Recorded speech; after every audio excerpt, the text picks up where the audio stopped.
learners, it's glad to see in Krishna's space. Today is the day 35 of our 300 days DSA series. So it's time for our today's problem. Let's understand it. So today's problem is reverse only letters, and this problem quite resembles to valid palindrome. If you guys have seen my valid palindrome video, then you guys going to guess the solution of it. So now let's understand the problem. Here they have given a string S and we have to reverse the string according to the following rules.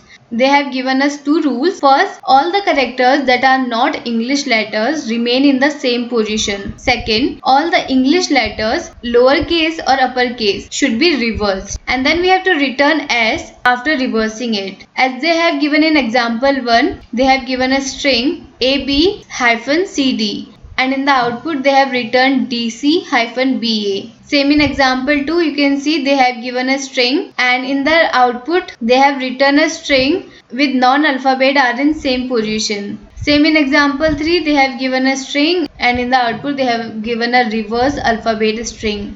So now let's understand how I actually solve this problem. So the first thing that comes in my mind is that non-alphabet characters are going to remain at the same position and alphabet characters are going to reverse. So for that, the first thing we can do is to find if my character is alphabet or not.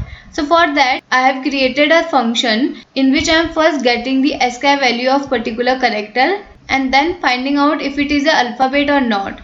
If it is an alphabet, then my function going to return true, otherwise false. After finding out the alphabets, we are going to reverse it. So for that, first I have created a list of my characters from a string. Then I have used two pointer approach in this problem.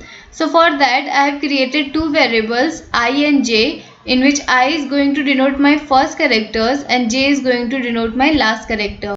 Following that, I have run a loop. In the loop, the first thing I am doing is to finding out if my character is an alphabet or not. If it is a not, then my I is going to increment and j is going to decrement. But let's suppose my characters are alphabet. So for that, my characters denoted by I and G will going to be swapped. And after that, my I is going to increment and j is going to decrement.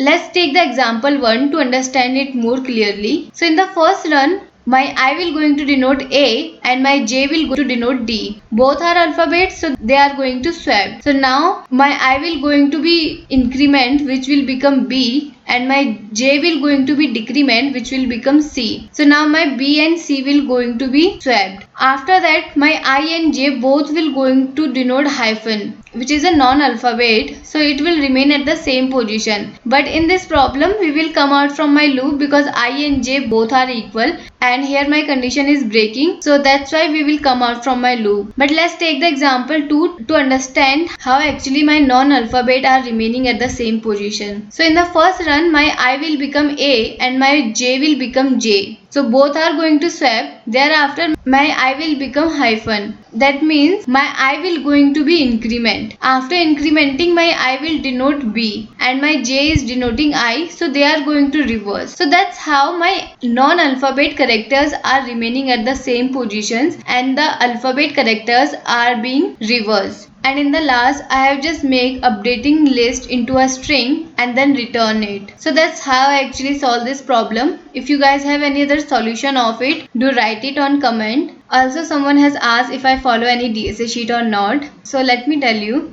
I don't follow any kind of DSA sheet. But if you want to know from where I got my questions, so mostly questions I solve from LeetCode all time, in which you can get lots of questions. Currently I am in array and hashing, so I try to solve questions from there. But it's not like I'm perfectly following it, because after solving a particular question, I try to go in a similar questions to get the concepts more clearly. So that's why you can see that nowadays I am actually solving reversing problems a lot, because I was learning strings, so I try to solve all type of questions of a string. So that's how I actually solve it. But if you guys want me to solve any kind of DSA sheet, so write it on comment. I will try my best to follow the DSA sheet that you guys have asked. So let me know about this in the comment. And thank you so much for watching this video and staying with me.